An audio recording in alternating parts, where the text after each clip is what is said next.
Bom dia, tudo bem? Por favor, vamos entrando. Sintam-se em casa. Vocês acharam que eu ia estar dormindo, né? Que horas são? São 8h30, já está mais do que na hora de começar as coisas. Na verdade, assim, já fiz minha academia do dia, né? Normalmente eu faço academia lá pelas 7h30 e depois eu me sento aqui. Senta um pouquinho aí pra gente conversar um pouco, meus amigos, eu quero explicar o que a gente vai fazer hoje. Bom, o negócio é o seguinte, a gente chegou na marca de 100 mil inscritos no canal do YouTube, a nossa ideia é fazer um vídeo absolutamente diferente daquilo que a gente usualmente faz, um vídeo que retrata o meu dia a dia, um vídeo que retrata os bastidores da vida do Stormer. E daí a ideia então é tentar gravar isso e ao mesmo tempo a gente vai trocando ideias, a gente vai conversando um pouquinho sobre o mercado, o que a gente está vendo, o que a gente acredita, o que possa ser interessante para todos vocês. Então é isso que a gente vai falar sobre neste dia de hoje e no vídeo de hoje. Então assim, todos os dias quando eu acordo, o que é a primeira coisa que eu faço? Eu me pergunto que dia é hoje. Por que eu me pergunto que dia é hoje? Porque basicamente a história é uma repetição dos dias no passado, né? A gente vai vivendo aquilo que a gente já vivenciou no passado e de uma maneira geral a gente tem que estar sempre preparado para o que vai acontecer no futuro, mas tendo sempre um olho do que aconteceu no passado. Então, por exemplo, uma das primeiras coisas que eu faço mais cedo é pegar esse livro aqui, que eu gosto muito de história, e eu dou uma olhada aqui, aconteceu no dia 14 de agosto, no caso, o dia de hoje, 14 de agosto, durante a Segunda Guerra Mundial. E daí o legal desse livro é que ele pega dia por dia e ele mostra as manchetes dos principais jornais no dia 14 de agosto de 39, 14 de agosto de 40, 41, 44 e assim por diante, até 45. Então aqui aparecem já as mensagens do jornal do dia 17 de agosto, em que a Luftwaffe e a RAF estavam brigando por supremacia aérea. Aí eles faziam uma comparação de como os aviões funcionavam, qual era a velocidade média do Bf-109 contra a RAF, como é que funcionava a tecnologia da Inglaterra no sistema de detecção dos aviões.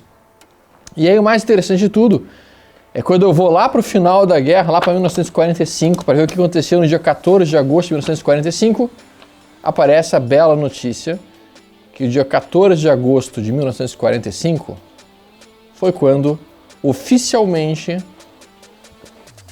o Japão se rendeu. E isso é uma notícia extremamente importante, diga-se de passagem.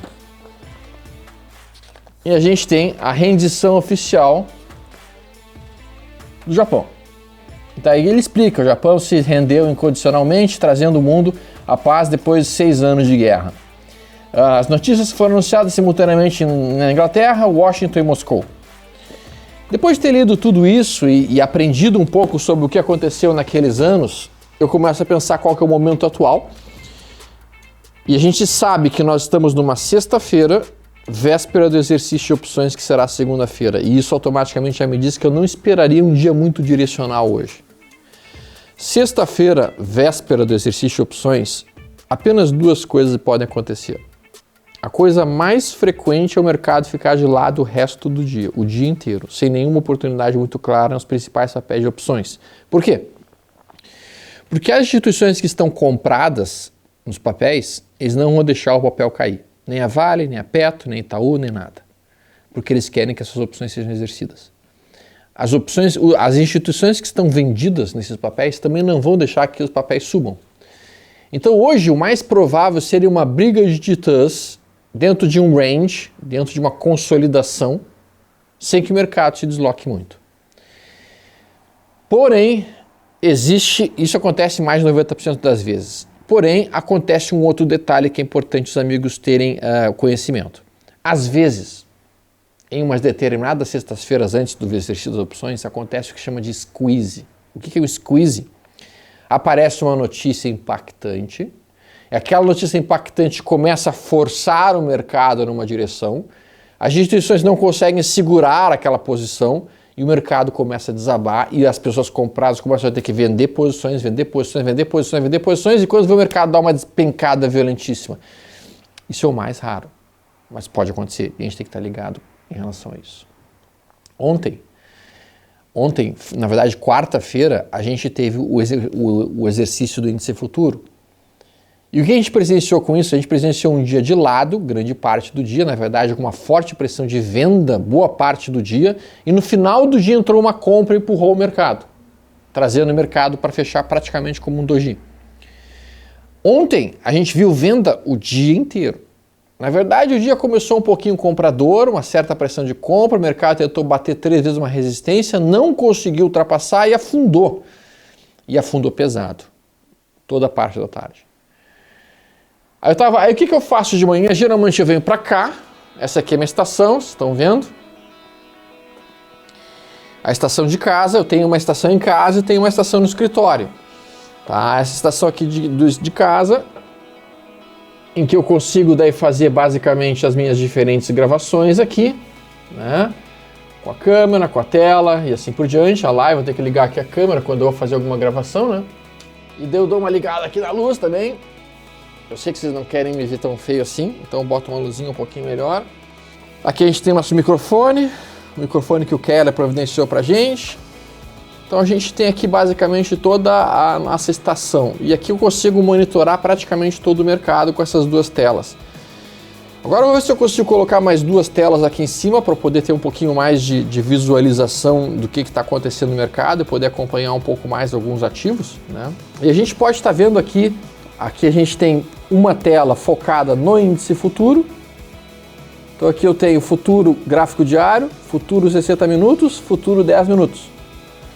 Na outra tela fica o dólar.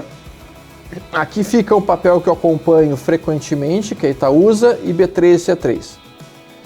E aí tem um outro papel que eu gosto muito de operar para day trade, que vocês sabem, que é EQTL. Então eu boto aqui geralmente EQTL também. Depois eu fico com as abas todas abertas. Esses papéis aqui vão ser gráficos intradiários, 15 minutos. E aqui é B3 e C3.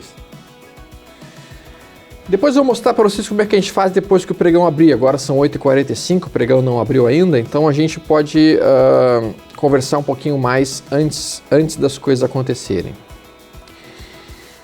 Usualmente, não sou muito fã, mas usualmente eu dou uma entrada aqui nesse site, que é o Investing. E aí no Investing, tá, eu vou dar uma olhada como é que estão os futuros lá fora. E eles têm aqui geralmente eles têm um artigo que eu acho interessante de ser lido, na parte da manhã especialmente, que é as 5 coisas que você precisa saber no dia que está acontecendo. Então as 5 principais coisas que você tem que saber na sexta-feira, dia 14 de agosto. E daí eu vou dar uma lida, o que é o surveillance deles, né? Os mercados europeus estão caindo por causa do medo de uma segunda onda de Covid. As vendas do retail, os dados de venda do retail devido ao Senado, parece à medida que o Senado vai entrar em férias. Sai hoje o retail, agora às 9h30, 8h30. As ações aparentemente vão abrir em gaps de baixa, devido aos futuros americanos estarem em queda. Vão reportar os relatórios de resultados da Fortnite e de Big Techs hoje. E os preços do petróleo caem na Inglaterra devido à novidade de quarentena. Depois que eu vi essas notícias rapidamente, que não me importa muito, eu vou dar uma olhada nos índices futuros, principais índices futuros, que aparecem aqui, ó, no mundo inteiro. Então a gente está vendo que basicamente a China até estava verde, principais aqui da China estavam verdes. A gente vê que a Austrália é negativa, Singapura é negativa, Coreia é negativa. A gente começa a vir agora para Grécia estável, começa a entrar na Europa, vermelho, vermelho, vermelho, uma onda vermelha na Europa, DAX vermelha, Inglaterra vermelha, e a gente entra daí aqui no VIX disparando. O VIX é um índice de volatilidade do mercado americano. Quando ele sobe, a bolsa cai, usualmente. Quando a bolsa cai, ele acaba subindo fortemente. E a gente vê realmente os futuros americanos operando em baixa. Tá? Uma vez que a gente tenha visto que os futuros americanos estão operando em baixa e que a Europa tudo está em baixa, e a gente já viu ontem o mercado sendo fortemente pressionado aqui no futuro, ó, essa pancada violenta de queda aqui, nós esperaríamos hoje o quê? Um gap de baixa. E o que eu mais quero é que abra num gap de baixa e depois rompa a máxima do primeiro candle. Porque isso daí vai ser um belíssimo gap trap. Vem cá, em cima do meu ombro aqui, ó. Olha só. Se a gente coloca aqui o índice futuro no gráfico diário, olha o que a gente está vendo aqui, ó. Isso aqui é o momento atual, ó. Então a gente tem esse suporte aqui no diário, que está sendo forçado aqui no dia de ontem.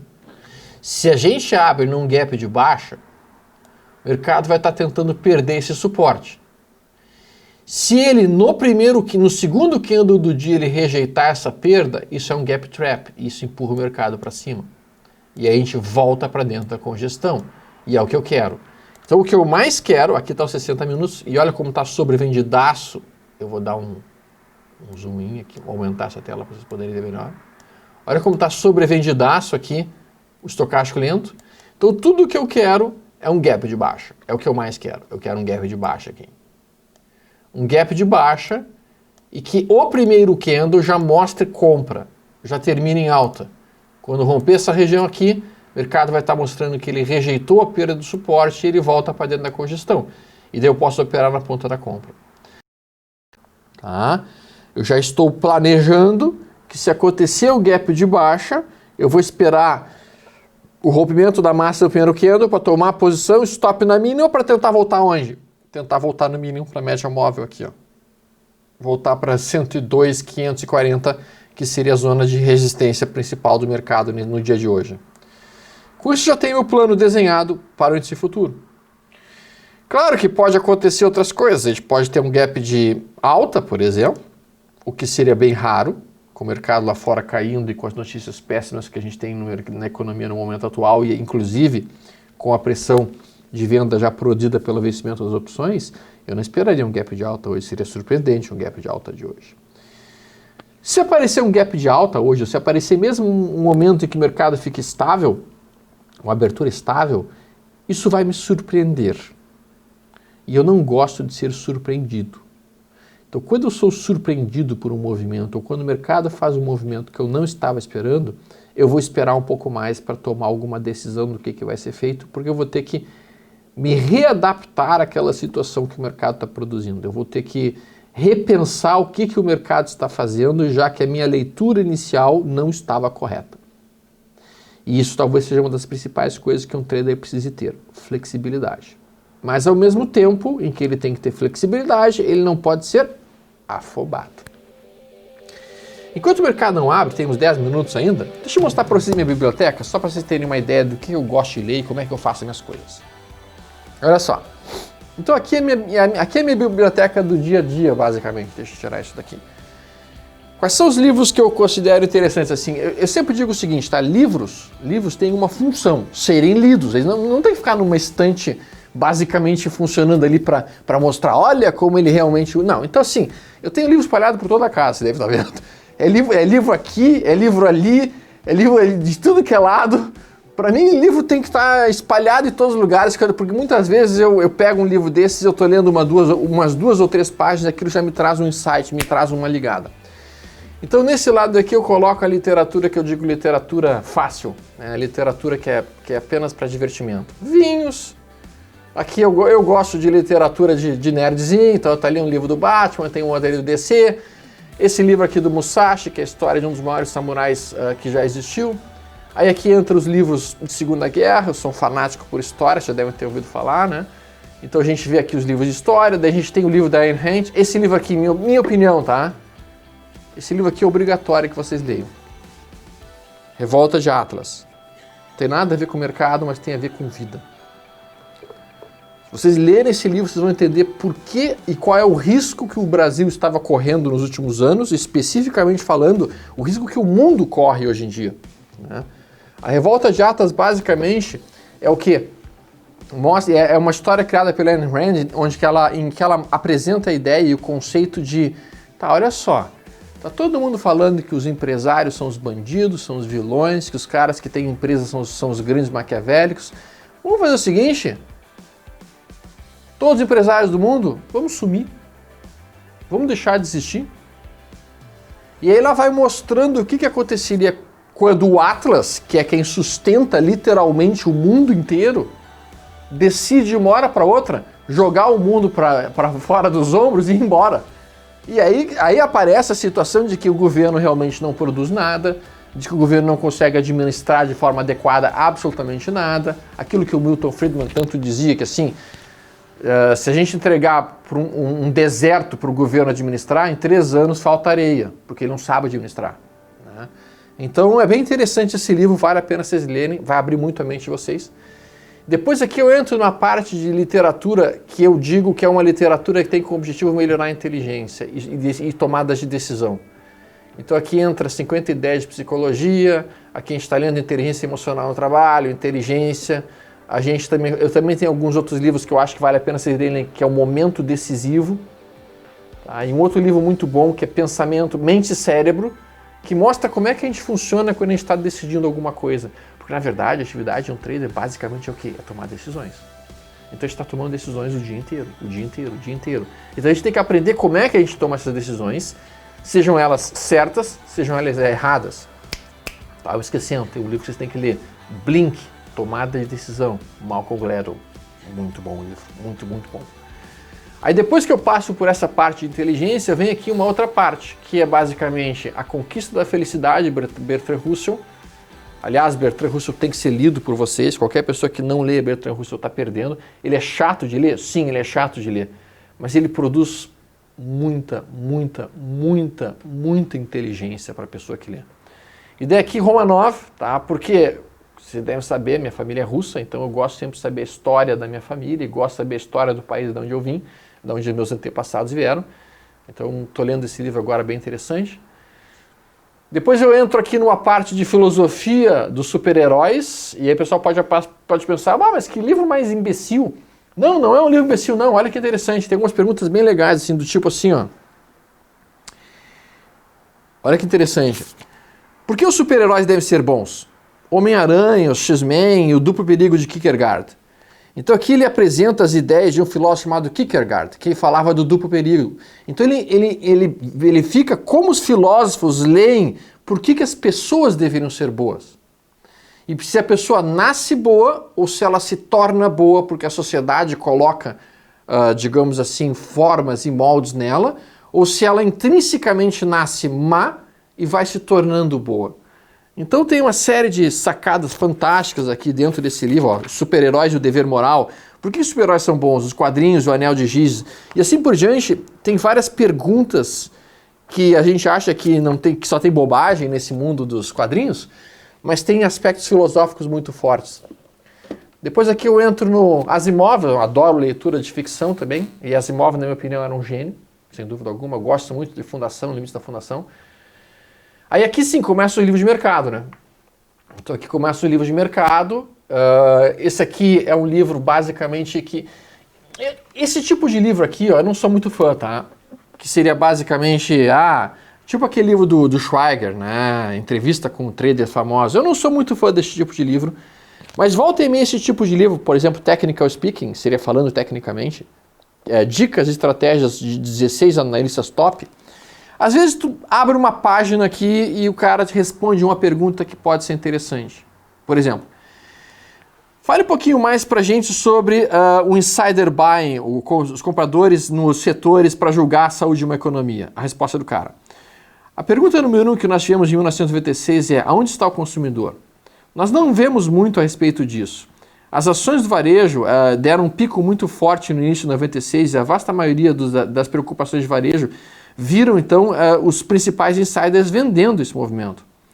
E ele vai contando sacadas e insights que ele teve durante aquele período. E aí com isso a gente consegue muitas vezes tirar algumas ideias interessantes de alguns desses principais autores aqui que a gente está vendo, por exemplo, Stan Weinstein, assim por diante. Então esse é o tipo de livro que quando eu estou sem fazer absolutamente nada, eu fecho meus olhos, dou uma folhada, e daí acontece aqui de ter uma sacada, ter uma ideia que pode realmente me trazer um novo insight, né? Agora, aqui ó, entra livro de análise fundamentalista. Ó. A gente vê aqui esse livro que é muito bom de ser lido, Análise de Fundamentos, Análise de Investimentos, Como Transformar Incerteza em Oportunidades Lucrativas. É um livro legal, do Rapaport. Análise de Balanços. E esse aqui, sim, eu já sempre menciono esse livro, para quem quiser montar carteira de investimento, investir em Small Caps, do Anderson Lueders, um livro fantástico, roteiro completo para se tornar um investidor de sucesso, é bem bacana o livro. Ele fala como dar uma lida nos fundamentos, nos parâmetros, nos múltiplos, e eu uso muito isso no mercado. Aqui mais um livro sobre a humanidade, sobre como as pessoas funcionam. Depois a gente vê aqui o High Probability Trading. Quem quiser aprender a operar bem usando estocástico lento, essa é uma leitura fantástica. Táticas de entrada e saída em Forex, futuros e mercados de ações. Ele apresenta todo o modelo dele, do início ao fim. Robert Miner, na minha opinião, um dos melhores autores para ser lido. As táticas e técnicas dele são muito boas, os livros são muito práticos, eles não são livros teóricos que tu não vai tirar absolutamente nenhum conhecimento específico. Aí eu pego alguns aqui começa a minha parte de livros exóticos, tá? O que seriam livros exóticos? Formas de investir exóticas. A arte do operar contrariamente. Como lucrar com o comportamento das massas em mercados financeiros. O livro parece interessante, mas honestamente falando, não aprendi grande coisa. Tá? Não aprendi grande coisa. Depois entra aqui opções, depois entra como os grandes fundos operam, depois entra o livro do Stormer, depois entra Elliott, que eu uso isso aqui só para... Isso aqui, na minha opinião, é tão divertido quanto isso daqui. Tão divertido quanto. Eu leio só para me divertir. Porque utilizar de fato não é a minha praia. Isso aqui eu uso. Sistemas Trading Quantitativos e este livro, esses dois, talvez seja o mainstream, por isso que está bem no meio da minha biblioteca, são os livros mais fundamentais para serem pesquisados por uma pessoa que queira operar de forma quantitativa no mercado. A Enciclopédia de Estratégia de Trading, do McCormick, que isso aqui fala muito sobre táticas operacionais de sistemas quantitativos, com manejo de risco, de controle de risco. E esse livro, Análise Técnica Baseada em Evidências, do Aronson. Esses dois livros são, na minha opinião, são mainstream, por isso que eles estão exatamente aqui, na metade da minha biblioteca, porque eles realmente guardam o aspecto mais importante de tudo que eu faço, basicamente. Vamos ver como é que vai abrir o mercado, já são 9 horas e 1 minuto, o dólar abre num gap de alta, a gente está vendo aqui, ó, o dólar trabalha em cima do 10R, então a gente está vendo o MACD subindo, bandas de Bollinger subindo e essa movimentação aqui. Eu já poderia tentar uma compra aqui, ó, tentar comprar a mínima desse candle aqui. Então o mercado está subindo muito rápido, veja que deu uma pancada forte, eu vou tentar tomar aqui, ó, aqui, tomei. Um contratinho, a estratégia é vender na massa dos últimos candles, para vender aqui eu poderia ter feito 2 contratos ou 3. O índice futuro ainda está ele não? Não, o índice futuro abriu, ó. Não abriu num gap, né? Isso aqui já é mercado aberto? Sério? Isso aqui é um gap? Não pode ser. Não abriu ainda. Achei que estava aberto, mas não abriu. Já abriu essa porcaria. Olha que coisa patética! Porra, tu me chama isso de gap?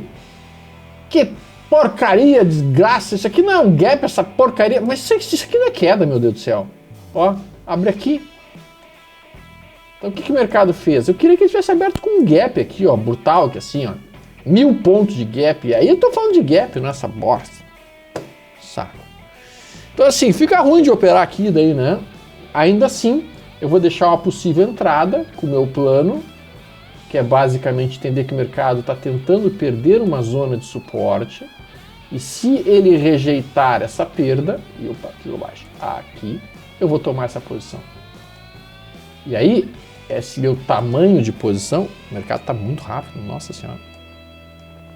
Ó, o dólar está virando para baixo aqui o VWAP, a Keltner. Eu vou ter que puxar minha saída para essa máxima aqui. Ó, está começando a estar pressão de compra dentro do futuro.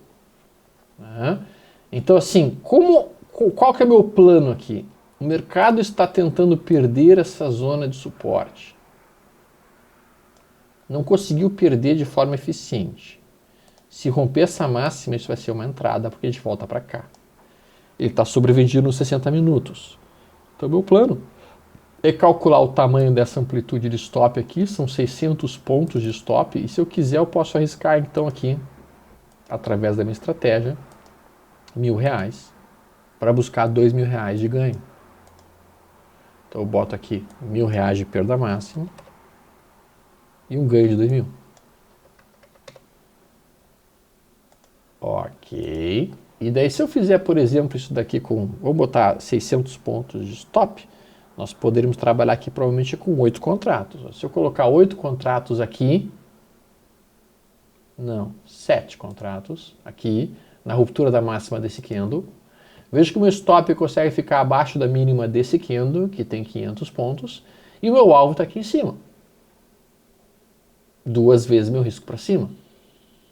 Então, assim que romper 100.465 pontos, no próximo candle, tem que ser no próximo candle para que configure o trap, eu vou tomar a posição.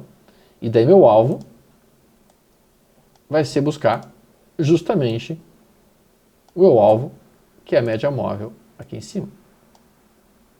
Vamos ver se o mercado vai fazer isso. Vai ser no mínimo interessante o mercado fazer isso. Olha aqui o dólar dando uma repicadinha aqui. Eu vou puxar um pouquinho mais aqui para cima meu alvo, porque a Keltner está virando para cima de novo. Eu posso tentar voltar aqui para a região de topo anterior, ver se vai acontecer um reteste desse topo. Então olha ali o que está acontecendo. Ó. Aquilo que a gente tinha um tanto quanto interpretado que seria o que aconteceria, né? Uma tentativa de perder o fundo que seria rejeitada. E quem é que está rejeitando isso daqui? Sou eu que estou rejeitando? Não, eu não fiz nada ainda, eu não comprei, não fui eu que botei essa compra aí não. Quem está rejeitando são as instituições. Eles não estão aceitando isso daqui. Eles estão tentando segurar isso daqui. Eles não querem que perca isso daqui até segunda-feira. Depois de segunda-feira pode perder o que quiser para eles. Mas antes de segunda não pode. Então eles vão travar isso daqui e vão impedir que esse fundo seja perdido. E isso automaticamente tem a possibilidade de trazer essa puxada para cá. E é por isso que eu disse para vocês. A gente tem que sempre entender qual é o dia que está iniciando. Saber que é uma sexta-feira véspera de exercício de opções. Saber que a gente, por exemplo, está no dia 15 do mês. E o dia 15 do mês usualmente marca um ponto de inflexão no mercado. Olhem nos gráficos de vocês como o dia 15 geralmente marca ou um topo ou um fundo de mercado do mês. Né? Então, alguns dias do mês são mais importantes do que outros. Quais são os dias mais importantes? O dia 1º de cada mês e o dia 15 de cada mês.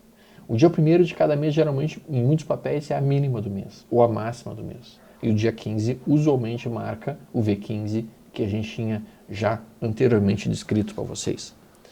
Então, o mercado está fazendo isso aqui agora. Vamos ver se ele vai conseguir bombar ou não.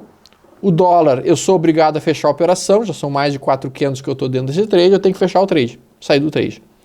E agora, como a Keltner vira para baixo, eu sou obrigado a vender. E pensar na venda. E procurar por vendas. Né? Eu uso muito o dólar no 10R, eu não uso o dólar em time frames normais, como 10 minutos, 15 minutos, 30 minutos, não. Eu gosto de operar o dólar na conformação de Renko, que ele filtra mais a tendência e nos deixa um mercado mais direcional, um mercado muito mais retilíneo de ser trabalhado. Né? Vê que assim o mercado deu uma paradinha agora, vai fechar esse primeiro candle, já são 9 horas 9 minutos, né? Falta 1 minuto para esse candle terminar, 9 segundos na verdade para esse candle terminar, e quando ele terminar, é bem provável que a gente acabe visualizando aqui para que lado o mercado vai realmente movimentar-se. Esse fechamento aqui, ele vai funcionar agora como um novo ponto de suporte ou de resistência para o mercado. E a resistência mais próxima do mercado agora está na abertura desse candle. Desse candle aqui. Então agora o mercado vai ter sempre, ele tem sempre um ímã que tenta puxar ele de volta para a abertura. Olha como o preço está sendo puxado de volta para a abertura do candle. Então toda vez que a gente tem a abertura de um candle, o mercado tenta retornar para a abertura daquele, por exemplo, a abertura desse candle aqui, o mercado vai tentar retornar para a abertura dele. Assim como esse movimento que está acontecendo agora. Então o que nós estamos visualizando nessa situação atual é muito provavelmente um trap acontecendo exatamente nos nossos olhos. Imagine que você vendeu o futuro nessa mínima. Cara, o cara que vendeu o futuro nessa mínima aqui, agora, ele está fazendo o quê?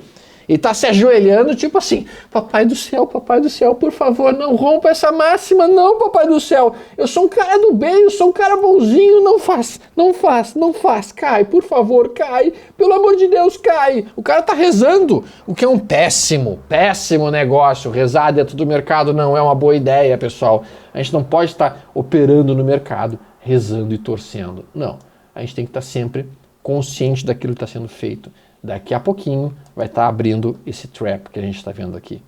Quanto mais tempo passa esse candle, já se passaram então 2 minutos esse candle e a pressão foi totalmente compradora. Quanto mais tempo fica a pressão compradora aqui, mais os vendidos estão pressionados, mais os vendidos estão ficando assustados, mais eles estão começando a suar frio, pensando assim, meu Deus do céu, o que eu fui vender aqui embaixo? Que estupidez a minha. É óbvio que esse suporte vai ser respeitado. Olha como é que está fechando esse gráfico de 60 minutos. E daí, à medida que eles estão vendo isso acontecer, à medida que eles vão percebendo o risco que eles estão correndo, porque eles estão com stop, eles venderam aqui, estão com stop 600 pontos para cima, eles vão começar a fechar posições imediatamente quando romper essa máxima. Então isso é o famoso trap. Né? Isso basicamente é o famoso trap. E o que a gente está vendo aí basicamente é o que está acontecendo aqui. O 10R tem um problema. Logo na abertura ele é muito intenso, ele é muito rápido, ele é muito veloz. Veja que fez um candle branco aqui, eu poderia imediatamente pensar numa venda aqui do dólar aqui, quando perder a mínima desse candle branco agora. Mas isso é muito... Olha como acionou. Ó, acionou o trap. Então acabei de iniciar a operação, tomei 7 contratos, o meu risco aqui é de R$1.000 para buscar R$2.000. Tá? Então está acionada a movimentação. E agora meu alvo está lá em cima. Essa aqui é a amplitude que eu estou querendo, 2 vezes meu risco para cima. Né? E aqui, se eu for operar o dólar, eu vou ter que ficar grudado na tela. Ó, fiz a venda aqui de novo. Bati na venda. Eu vou ter que ficar grudado na tela do computador, porque aqui o 10R ele tem um defeito. Ele não nos avisa quando é que ele troca o box. Por como ele vai para o range, basicamente, ele não tem um tempo fixo. Tipo, isso aqui, eu preciso olhar só daqui a 10 minutos. Eu não preciso mais olhar esse gráfico. Eu vou olhar ele só daqui a 10 minutos. No caso, daqui a 6 minutos. Quando vai abrir o próximo candle.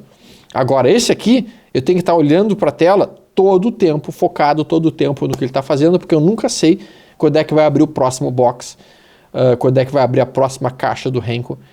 E agora a gente está chegando numa zona de suporte do Renko, que é a abertura do dia. Estamos batendo nela, na abertura do dia.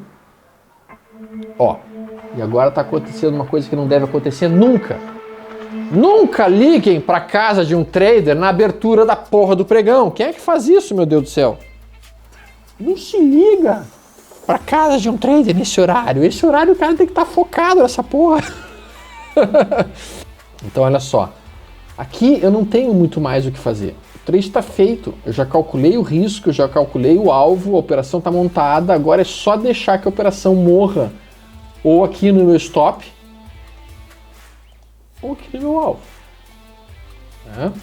E uma vez que isso está sendo feito, para que eu mude essa minha opinião, teria que ser um sinal muito claro de que eu estou completamente errado. Né? E com esse estocástico lento aqui nos 60 minutos tão baixo quanto ele encontra-se, com o estocástico lento virando para cima no 10 minutos como ele está fazendo e com esse trap acionado, eu não vejo por que ficar preocupado com essa operação. A operação está desenhada, está pronta e está feita, basicamente. Né? Então agora que eu já fiz a minha operação inicial do dia, eu sempre entendo o seguinte, o mercado ele vai nos oferecer em média 2 ou 3 boas operações por dia num gráfico de 10 minutos. Essa é a primeira do dia, com esse trap. Então agora eu tenho que deixar que essa operação termine. Não tenho muito mais o que fazer. Tem que deixar que a operação termine. Aí quando a operação terminar, aí sim eu posso procurar por outras, sem nenhuma pressa. Né? O dólar fez mais movimento aqui em cima da zona de suporte. Nada demais, mas fez o movimento. Né? E agora eu vou ter que comprar tudo nessa mínima aqui. Enquanto o mercado vai meio que se deslocando assim no início do dia, de uma forma meio preguiçosa e lenta, o que eu muitas vezes faço é organizar meus swing trades e mesmo meus positions. Então eu começo a olhar os gráficos diários para procurar identificar se eu localizo algum bom papel que possa gerar um bom swing trade. Eu sempre digo que um day trade bom também nasce de um gráfico diário bom. Mas antes de fazer isso, geralmente eu pego um bom café. E além de pegar um bom café, eu costumo também colocar um bom som, um heavy metal. Claro que eu coloco em fones para meus vizinhos não se incomodarem, naturalmente. Mas eu vou lá pegar um café, enquanto o mercado não faz absolutamente nada de mais importante. Então assim, quando a gente começa a pensar a questão de mercado, tá, e quando a gente começa a entender um pouquinho mais a questão de mercado, tá, a gente começa a ver que o mercado ele vai repetindo ciclos, ele vai repetindo movimentos. E esses movimentos, eu sei, essa é a caneca da Ray, aquele negócio de mulheres empoderadas, né? Mas é que na verdade é da minha filha essa caneca. Então não brinque comigo porque é a caneca da Ray, eu prefiro minha caneca do Coringa. E aí, como eu estava dizendo assim, a gente trabalha basicamente em cima de dados que refletem a memória das pessoas. Então eu percebo que às vezes as pessoas não prestam muita atenção em qual o dia que a gente está entrando, qual é o dia do mês que a gente está entrando, em qual é o dia da semana que a gente está entrando. E isso é um grande erro. Especialmente datas mais críticas para mim, quais são? Vencimentos futuros, naturalmente. Nas quartas-feiras mais próximas do dia 15 dos meses pares. Eu tenho que estar muito atento nesses dias. E usualmente o dia anterior e o dia seguinte são barras muito direcionais, barras muito amplas, muito fortes. E justamente a sexta-feira anterior ao exercício das opções. E como é que funciona o dia das opções, Stormer? Cara, o dia das opções também é um dia travado na parte da manhã, porque eles não vão deixar a Vale para nenhum lugar, nem a Petro, nem o Itaú, nem nenhuma das principais empresas que tem, digamos assim, opções sendo negociadas, então não vão conseguir se deslocar para nenhum lugar. Não tentem fazer day trade, um Vale, Petro, Itaú, numa segunda-feira, dia de opções, porque não vai dar para lugar nenhum, não vale a pena, é perda de tempo. Digamos assim, que nem a gente fala aqui no sul, gastar pólvora com chimango, né? Não se gasta pólvora com chimango, né? Então na segunda-feira, véspera no dia das opções, eu costumo até nem fazer day trade porque não rola, não dá. A não ser nas small caps que não tem opções ligadas, não tem opções importantes sendo trabalhadas, né? Olha o candlezinho branquinho se formando. Esse aqui é o bom. Aí não tem estresse. Por isso que eu gosto de operar, inclusive, time frames um pouquinho mais longos, sabe? Com o time frame um pouquinho mais longo, tu não tem aquele desespero de não poder sair da frente do computador por nenhum minuto, por nenhum segundo, porque senão tu não consegue nem sequer. Antigamente eu operava, lembro que eu cheguei a operar gráficos de 2 minutos, eu operava opções em gráficos de 5 minutos. E aí, cara, assim, ó, eu passava uma sonda de alívio, uma sonda de demora, para não precisar ir no banheiro. Eu botava um sanduíche velho aqui do lado e um tirante do lado e não saia da frente do computador por nenhum minuto. Era um inferno. Essa operação aqui já está rendendo pra gente quanto? R$390. Então, R$350 feitos aqui. Aqui, aquela minha operação no dólar, a primeira que eu errei e a segunda que eu acertei, eu já zerei meu prejuízo, tô no 0 a 0 aqui no dólar. Agora é só deixar o trade evoluir, não tem muito mais o que fazer. E daí eu posso sentar aqui e ler um dos meus livros preferidos. Isso aqui é o bom.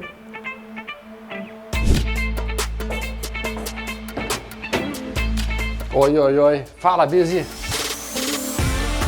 Bom dia. Está sendo gravado. Esse sujeito aqui não vai aparecer. Vai aparecer feio como tu tá, mas eu disse pra eles que hoje é casual day. Então, quando eu tô dirigindo, eu tô literalmente sem pensar em absolutamente nada. Fica o meu tourinho. É muito legal visitar lá. A gente teve agora no final do ano passado. Muito bacana esse tourinho. E aqui sim, aí sim a minha sala que tá um pouquinho bagunçada. Percebam.